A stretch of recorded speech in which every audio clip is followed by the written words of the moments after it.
วันที่24ธันวาคม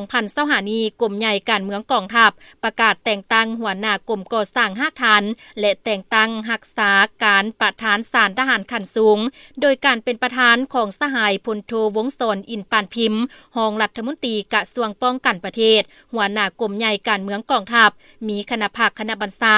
บรรดากรมห้องการและพนักงานลักแรงเข้าร่วม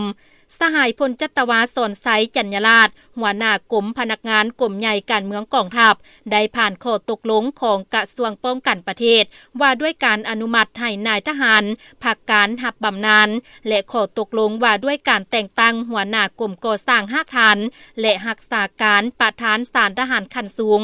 กระทรวงป้องกันประเทศตกลงอนุมัติให้สหายพลจัตวาสมพงษ์แพงปัญญาหัวหน้ากรมก่อสร้างหักฐาน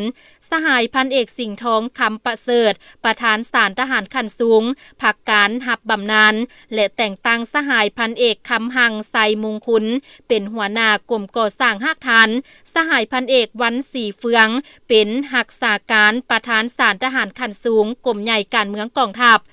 โอกาสนี้สหายพลโทวงศ์สรอินปานพิมพ์ได้แสดงความย่องยอสมเสยต่อสหายพักการรับบำนาญที่ได้สุมสติปัญญาเหื่อแหงในการปรับปรุงก่อสร้างกรมกองในระยะผ่านมาจนสำเร็จหน้าที่ที่ภาครัฐมอบหมายให้พร้อมทางเน้นหนักให้ผู้ที่ได้รับการแต่งตั้งหน้าที่ใหม่ให้ยกสูงความรับผิดชอบต่อหน้าที่การเมืองของตนในการนำพาซี่นำคงเขตเวียกงานตามภาระบทบาทของกรมกองซุ่มใส่ปรับปรุงแบบแผนนำพาแบบแผนวิธีเฮ็ดเวียกบนพื้นฐานหลักการรวมศูนย์ประชาธิปไตยเฮ็ดเวียกเป็นหมู่คณะแบ่งปันให้บุคคลรับผิดชอบเอาใจใส่ฝึกฝนหล่อหลอมตนเองในทุกด้านเพิ่มทวีความสามัคคีภายในให้เป็นปึกแผ่นสืบต่อปรับปรุงก่อสร้างกรมกองให้มีความเติบใหญ่เข้มแข็งเฮ็ดสำเร็จหน้าที่ตามการจัดตั้งขั้นถึงมอบหมายให้